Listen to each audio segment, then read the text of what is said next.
Mesdames et messieurs, merci de nous suivre. Bienvenue. Vous suivez Critique Info. C'est vrai que le devoir m'appelle. Je ne me sens pas très bien aujourd'hui. Bon, ça arrive, vous savez, quand on a un rythme de travail comme le nôtre, c'est très possible que vous ayez des petits soucis de santé comme nous. On n'a pas de repos. On travaille pratiquement 6 sur 6. Et parfois même 7, parce que du lundi au samedi, on est en train de travailler, Critique Info, dites-moi tout, face à face, tribune. Parfois, on a fil comme ça et dimanche, vous devez aller enseigner aux élèves de l'école de la sagesse toute la journée, pratiquement de dimanche. C'est assez difficile, mais on tient. On tient. Aujourd'hui, nous allons parler de l'actualité, et l'actualité, c'est bel et bien la sortie médiatique du président Félix Tshisekedi. Mesdames et messieurs, moi je le dis toujours, oubliez vos débats et vos conflits, parfois inutiles, mais regardons dans la bonne direction pour que ça avance. Tant qu'on aura des petites positions, de petites postures, eh bien on n'avancera jamais le pays. Et ça, c'est une évidence. Nous avons vu le président de la République aller à Vatican. Et je dois dire ici, c'est vrai, la première phase, quand vous regardez la visite du président à Vatican, on voit tout de suite une belle image, n'est-ce pas? C'est un président africain qui va rencontrer le pape et tout ça. Et le pape est très content et tout, protocolaire, c'est très bien. Mais c'est quoi la raison fondamentale? C'est quoi l'importance de ce voyage? Pourquoi le président congolais doit-il voyager pour aller voir le pape? Est-ce que c'est important? Ça nous rapporte quoi la RDC? C'est des questions comme ça que les gens se posent. Mais je dois vous le dire, toutes les visites que le président africain font au Vatican, ces visites doivent être inscrites dans certains objectifs et dans certaines dynamiques, si vous voulez. Là, le président de la République est allé voir le pape François, avec qui ils se sont entendus, c'est vrai, sur la relation que doit avoir l'Église catholique et l'État congolais, ce qui est très important parce que vous le savez, mesdames et messieurs, on ne peut pas aujourd'hui ignorer l'Église catholique. Félix Tshisekedi a été extrêmement sage pour ne pas se battre contre l'Église catholique. Vous savez, l'Église n'a pas été clémente avec Félix Tshisekedi. La première entité à contester l'élection présidentielle avant même sa publication, c'était l'Église catholique. L'Église catholique a refusé de venir participer à la cérémonie d'investiture du président. C'était un sabotage énorme. Et le flou que les gens ont aujourd'hui sur les élections, les résultats des élections de 2018-19, en grande partie, c'est l'Église catholique qui a mis les gens en erreur. L'Église catholique a dit qu'elle avait les résultats. Mais c'est quand on arrive un peu plus loin, on se rend compte que l'Église n'avait pas les résultats dont elle parlait.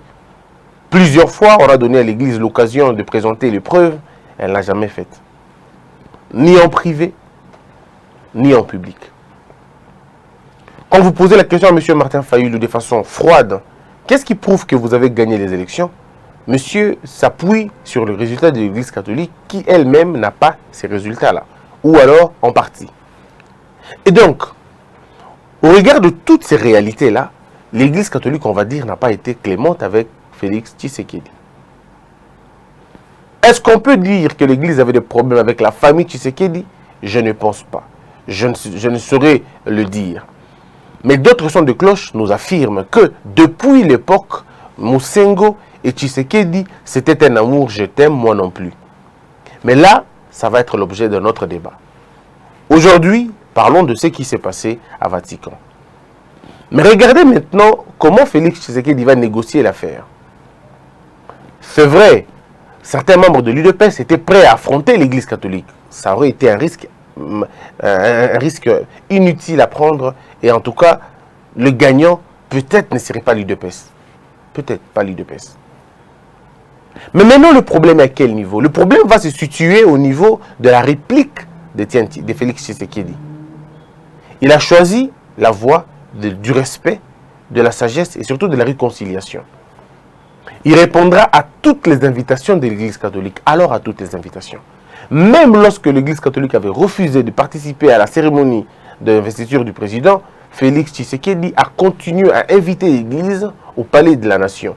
Et lorsque l'Église est arrivée à la maison de l'Union africaine, de la cité de l'Union africaine, il y a eu un échange assez fructueux. Ça veut dire que c'était le jour où Monseigneur Ambongo avait compris qu'il fallait laisser les débats derrière nous et regarder le Congo. Avec une phrase célèbre qu'on n'oubliera jamais, on ne peut pas jeter le bébé et l'eau du bain. On a donc préféré jeter l'eau du bain et garder le bébé. C'était une sagesse énorme. Mais il faut reconnaître le mérite ici de la patience, de la maîtrise de Félix Tshisekedi. Maintenant, il va aller officialiser ce rapport-là. Parce qu'il faut retenir une chose. Le Congo, avant 2000, on va dire avant 2000, ou si vous voulez avant 1990, parce que notre pays va finalement avoir 3 grandes phases, on va dire. Après l'indépendance, de l'indépendance jusqu'aux années 1980, moi, Christian, je le mets dans un même bloc. De 1990 en 2000, je mettrai un autre bloc, et puis de 2000 aujourd'hui, un autre bloc. Les intellectuels de avant 1990, il est prouvé que 90% d'eux sortaient de l'Église catholique. Ce n'est qu'à partir des années 90 que les écoles privées commencent à naître, que les écoles conventionnelles protestantes et les autres commencent finalement à naître. Quand je dis protestante, je ne parle pas de l'église protestante, mais je parle de toutes ces églises de réveil, qu'on peut dire pentecôtistes et tous les autres. Eh bien, les intellectuels ont été finalement produits dans ces écoles-là, mais plus dans les écoles catholiques. Mais la qualité de l'enseignement est restée finalement une exclusivité de l'église catholique. On ne peut pas aujourd'hui le nier. La qualité, la discipline et ainsi de suite, c'est resté dans l'église catholique, même si l'enseignement a toujours été celui de 1950.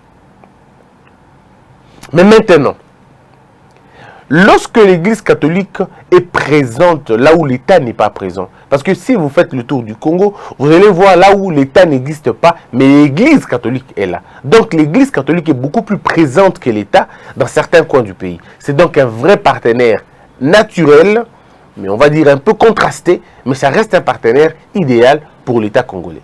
Donc l'État qui veut aller plus loin ne doit pas avoir l'église derrière son dos, sinon vous ne marchez pas. Sinon, ça ne marche pas. Kabila a largement échoué, simplement parce que Kabila voulait affronter l'église catholique. C'était un très mauvais conseil que les turiféraires lui ont prodigué et Kabila en a payé le prix. Aujourd'hui, ils reviennent, Kabila et sa bande, ils comprennent aujourd'hui que l'intérêt, c'est de ne pas mettre l'église catholique derrière le dos, c'est de ne pas d'avoir l'église catholique comme opposante, mais plutôt comme partenaire, bien que les efforts sont finalement négligés et les efforts ils n'arriveront certainement pas à avoir cela parce qu'il faut une confession, il faut beaucoup de choses. Donc ici, je vous retrace l'apport de l'église catholique dans notre société. En termes d'hôpitaux, l'église catholique est beaucoup plus représentative que l'État congolais. En termes d'écoles, l'église catholique possède les nombres les plus importants d'écoles que l'État congolais. En termes de routes, on va dire, l'église catholique a finalement réfectionné plusieurs routes dans les villages et dans les coins les plus reculés du pays. En termes de forage et de distribution d'eau, l'église catholique, dans ses démembrements ou dans ses composantes liées directement ou indirectement, l'église catholique a participé à une sorte de désenclaver, on va dire, le pays. Et donc maintenant, sous Félix Tshisekedi, il a estimé que c'était nécessaire de tisser des liens vrais et des liens sérieux entre l'Église et l'État. La plus grande importance, c'est aussi le rôle que l'Église joue dans la transformation des hommes. Parce que si nous sommes ce que nous sommes aujourd'hui, c'est parce que le message que l'Église a présenté au Congo, c'était un message de colon. C'était un message d'appauvrissement, c'était un message d'opium. Et il est temps que l'Église aujourd'hui participe bien évidemment au développement du pays et même à la conscience collective. L'Église catholique aujourd'hui parle de la balkanisation, alors qu'elle ne parle pas de cela il y a longtemps. Mais c'était important d'en parler parce que la balkanisation est une vraie menace. Et si vous avez l'Église catholique comme partenaire, vous pouvez déjouer les plans de beaucoup de personnes. À l'époque, en 1994, seule l'Église catholique savait combien de Rwandais sont arrivés au Congo parce qu'ils avaient comme pour abri des églises catholiques, des paroisses par-ci par-là. Et sous Kabila, l'Église catholique a été victime de beaucoup de choses. Et vous le savez très bien. des prêtres gazés, des Rubicons franchis, on va dire. Hein. Vous connaissez un peu toutes ces choses. Et donc le président est allé là pour une sorte de uniformiser les rapports entre l'Église catholique et l'État congolais. C'est très important. Pour la gratuité de l'enseignement, l'Église a joué un rôle important qu'on ne peut pas oublier. Au début, il y a eu beaucoup de tergiversations, ce qui est normal parce qu'on ne peut pas comprendre que l'on donne la gratuité de l'enseignement, mais que l'on prive aux enseignants leur salaire. Et n'eût été la collaboration franche de Monseigneur Ambongo et le président de la République, plus de 9000 enseignants aujourd'hui ne seraient pas en train d'être enseignés, ne seraient pas en train de toucher leur argent. Parce qu'il faut vous le dire, aujourd'hui, plus de 9700 enseignants, de nouvelles unités, on va dire, vont percevoir leur argent ce mois. C'est une prouesse qui n'a jamais existé. J'attends qu'on vienne nous dire, c'est eux le père de la paternité, pardon, c'est eux le père de la gratuité et de l'enseignement. Ils ont laissé des enseignants qui enseignaient depuis des années sans toucher ne serait-ce qu'un rond. Mais aujourd'hui, ils vont toucher leur argent à la fin du mois. Ce sont des faits, pas besoin de le nier. Mais maintenant, ça c'est la partie que tout le monde a vue, l'accord entre l'Église et l'État. Mais il y a un autre aspect beaucoup plus important. C'est l'aspect de notre côté, de notre menace de la balkanisation. Je le disais ici comme un fou. Hein. On disait ici que apporter le message de la balkanisation au pape François.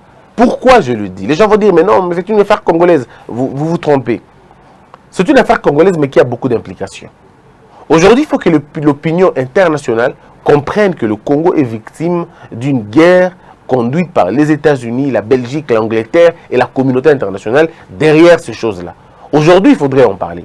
Aujourd'hui, il faut indexer toutes les grandes entreprises qui produisent les caméras, qui produisent les téléphones, qui produisent les plastiques, qui produisent toutes, en fait pas les plastiques, qui produisent l'électronique aujourd'hui. Les géants électroniques sont derrière cette histoire à l'est du pays. Les grands opérateurs d'armes sont derrière la guerre à l'est du pays. Et si vous voulez encore très bien, toutes ces grandes usines des vaccins, des pharmacies, tout ça, sont derrière les multiples guerres à l'est du pays. Et on sait tous aujourd'hui, les bras séculiers, c'est l'Ouganda, le Rwanda et le Burundi, on ne le dira assez. Et donc, il faudrait qu'aujourd'hui, par exemple, que le pape François en parle et tire la sonnette d'alarme. C'est vrai, ça ne va pas arranger, ça ne va pas changer grand-chose, mais ça va finalement décourager ceux-là qui sont très poussés dans ces choses-là. Parce que si cette opinion, le propos du pape rentre dans l'opinion de certains de ces pays-là, vous allez voir que les choses vont changer parce que l'Amérique tient beaucoup sur son opinion nationale. Alors, le débat ne doit pas être guidé vers les sénateurs américains, vers les décideurs américains, parce que ça ne changera pas. Ce sont des gens qui courent après les intérêts. Le débat doit être animé par le peuple américain, par l'opinion américaine. Lorsque l'Amérique était contre, le peuple américain était contre la guerre de l'Irak et de l'Iran, vous avez vu vous-même comment ça s'est arrêté. Lorsque le peuple américain avait dit non à la guerre du Vietnam, vous avez vu que la guerre du Vietnam s'était arrêtée. Lorsque le peuple américain avait dit non à la guerre à cette sorte d'occupation du Cuba, et vous avez vu les Américains reculer. Parce que eux là-bas, ils tiennent beaucoup plus sur leur opinion nationale. Donc, il faudrait finalement pousser le bouchon un peu plus loin pour qu'au niveau du pape François, quand il parlera de cette question-là, quand il en fera un problème personnel, toutes les opinions seront concernées et puis on parlera de cela. Donc, c'était ça, ce côté beaucoup plus caché, mais c'est cela. Vous la voyez-vous? Et quand le président va là-bas, il va effectivement dire ça. Donc ce voyage était d'une importance extrêmement capitale. Il ne manquait plus que ça. Il ne manquait plus que ça. Plus que ça, pardon. Félix Tshisekedi a fait le tour de tout le monde, de toute l'humanité, je veux dire. Il est allé voir tous les grands décideurs. Peut-être qu'il n'est pas encore allé en Chine, mais il est allé voir tous les grands décideurs. Il a vu l'Amérique, il a vu la Russie, il a vu l'Allemagne, il a vu la France, il a vu la Belgique, il a vu le Japon, il a vu ces grands pays-là. Je crois qu'il lui reste peut-être voir la Corée et tout le reste. Mais il a vu le grand pays, les grands décideurs. Et je crois qu'il a même retracé là où vont nos minéraux. Il a retracé là où vont nos minéraux. Et je crois qu'il est sur une très bonne voie. J'estime et je crois qu'il est sur une très bonne voie au point que s'il continue dans cette lancée diplomatique aussi agressive, aller toucher le problème là où le problème commence, je crois que la carte de Félix peut rassurer, peut changer des choses. Je crois. Maintenant, au sortir du discours, de la discussion avec le pape François, parce qu'il y a d'autres choses que je ne pourrais pas le dire maintenant parce que je n'ai pas encore cette permission-là. Quand je dis permission, ce n'est pas parce qu'on me donne la permission, mais ça veut dire le cutus de le dire, parce que je n'ai pas encore tous les éléments. Je suis en train de réunir les éléments pour vous le dire, pour trouver un moyen de le dire. Mais c'est une visite qui fait beaucoup plus plaisir à plusieurs personnes, parce que ça rassure le meilleur jour à venir. Et il y a encore un élément important. Ce que finalement, dans les discours du président Félix Tshisekedi, quand il a répondu aux questions de la radio au Vatican, vous avez entendu le président Félix un peu différent de celui qu'on a toujours vu. Et là, il répond exactement comme on l'a dit ici, on l'a proposé plusieurs fois. Moi, quand j'ai dit que je suis très fier d'avoir un président de la République qui m'écoute quand je parle, ou qui écoute mes conseils, qu'est-ce que vous voulez que je ne sois? Comment voulez-vous que je ne sois pas fier? Je ne peux être que fier. Quand je disais hier, ici, avant-hier je crois, que l'alliance de Félix, de Kabila et Félix, et l'alliance de Kamere et Félix sont des alliances qui ne passent pas vers le peuple d'abord. Les gens pensaient que je suis en train de faire la démagogie. Vous l'avez entendu lui-même dire que s'il fallait choisir entre le FCC cash et le peuple congolais, son choix va être dirigé vers le peuple congolais. Et dans le discours du président, vous avez vous-même compris qu'il va maintenant fouiner dans le passé. Combien de fois j'ai martelé sur la question de Gopass? Vous l'avez entendu, il a mentionné la question de Gopass. Il a dit qu'il y aura des audits de Gopass. Vous savez, ça aurait été beaucoup plus facile pour lui de dire « Je vais regarder le Gopass depuis 2010 jusqu'en 2019. » Mais non, il se met lui-même dans le panier. Il dit « On va faire les audits. » C'est-à-dire, et lui-même va s'auditer parce que c'est lui qui est le président maintenant. La traçabilité de Gopass, le président devra répondre sur la question. Mais c'est un avantage important, quoi. Ici, vous avez en face de vous quelqu'un qui veut mettre la loi au-dessus de tout le monde. Et lui, et tout le monde dans la loi.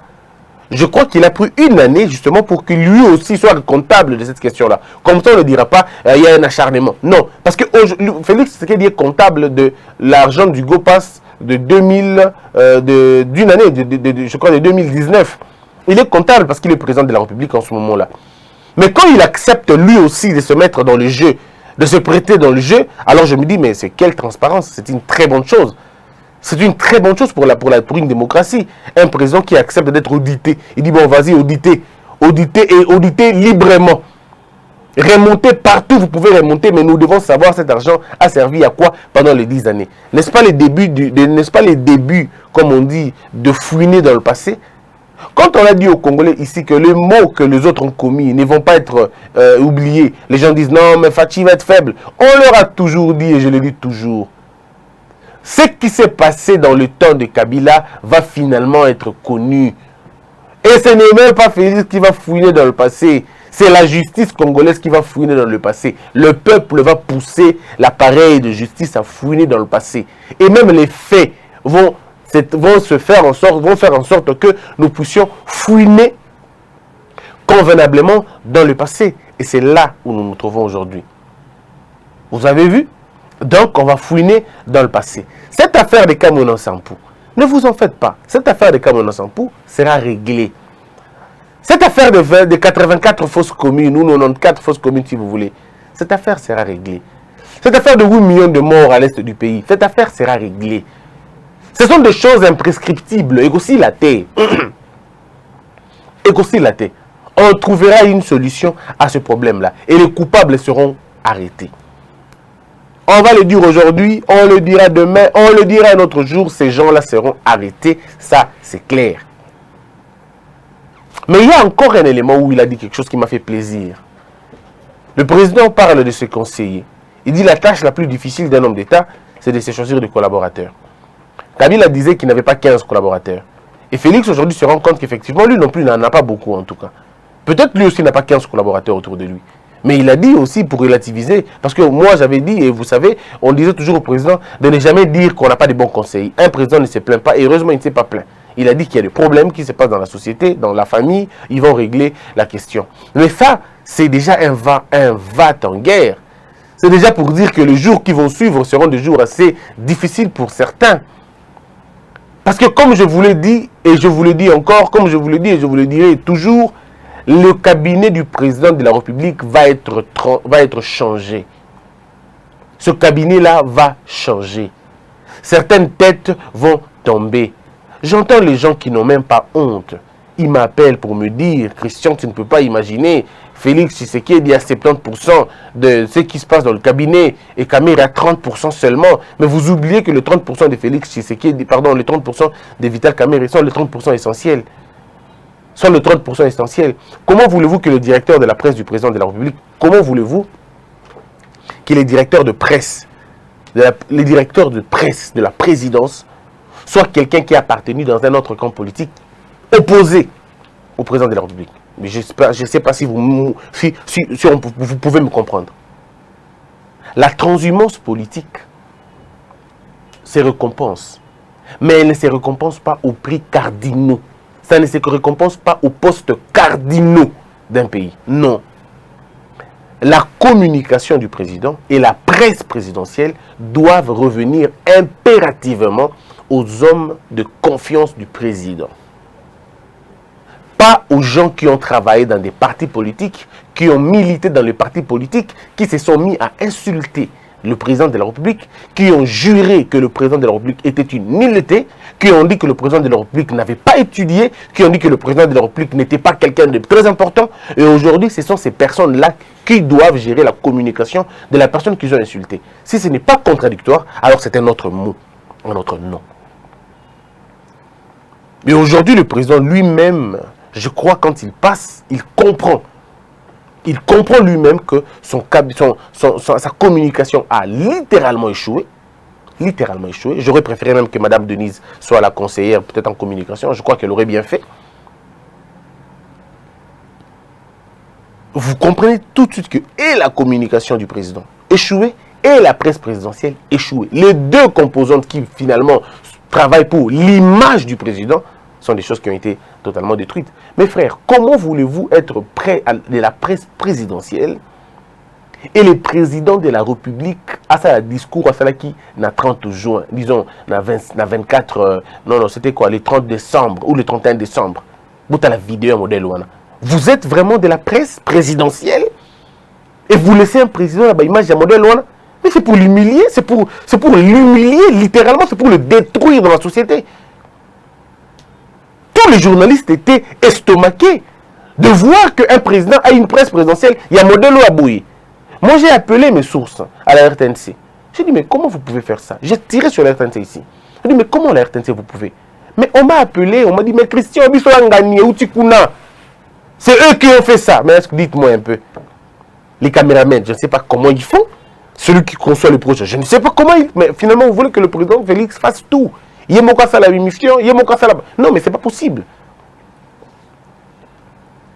Le porte-parole du président, on ne sait pas qui l'étouffe. Est-ce qu'il s'étouffe lui-même? Mais totalement oublié. A-t-il un bureau? On ne sait pas. Est-ce qu'il a un cabinet? On ne sait pas. Est-ce qu'il y a une amie? Parce que dans un cabinet comme ça, il faut qu'il y ait des réunions. Il faut impérativement des réunions entre la presse présidentielle, le bureau de la communication du président et le porte-parole là. Il faut que ces trois entités se rencontrent, si pas régulièrement, mais assez souvent, pour orienter l'image du président. Félix a commis président, on a tiré l'eau. Président Félix a dit débat na peuple à Tambala mon côté. Non, moi, dans la communication du président, je démissionne. Tala Macron, on a payé un bouc et Vanda. Macron, on a payé un bouc et Vanda. Il va faire des débats populaires dans des salles avec, ça dit, à bâton rompu. Pam, pam, pam, pam, pam, pam. C'est comme ça qu'on teste la proximité d'un président. Mais le bureau de la communication, parce que on a des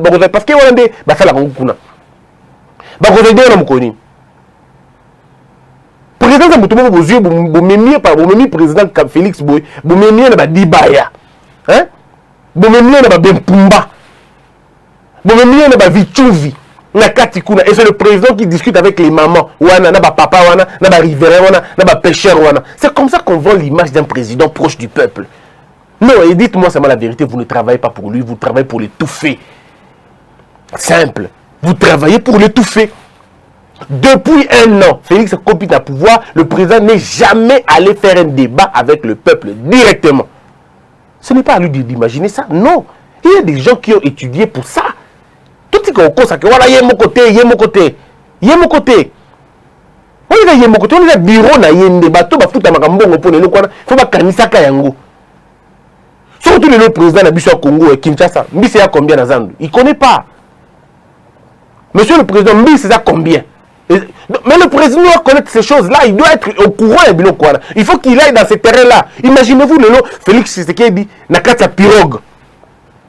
Une émission, Félix Tshisekedi, n'a pas pêcheur, n'a pirogue, en train de discuter. Quelle belle image! Qu'est-ce que ça envoie dans la population? On dit, ah, ce président s'occupe des gens. Imaginez-vous Félix Tshisekedi, Nazando, n'est-ce pas marché central, Nazando, wana. Nazando, il y a province, Nazando, on prend un marché pilote où le président va parler avec la maman maraîchère, wana. Avant d'ina bango, ngai na revendre na libanga. Quand on a vendu, avant de libanga wana, elle a dit salopette na chemise na retroussée, avant de discuter na maman wana. Félix Tshisekedi c'est quelqu'un qui parle au peuple, il connaît le peuple, il discute avec le peuple. Pourquoi vous lui privez cette proximité là?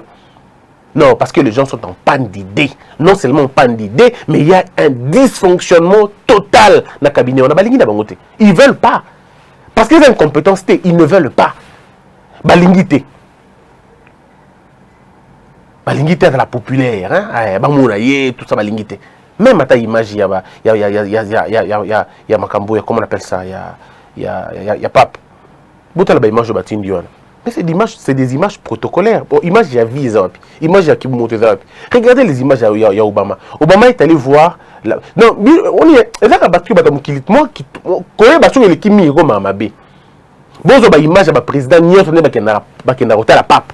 On comprend que Balouka a toujours un moyen de présenter président à Bango beaucoup plus proche. Il y a président, il y a roi à Vatican. On va dire président à Vatican, le pape.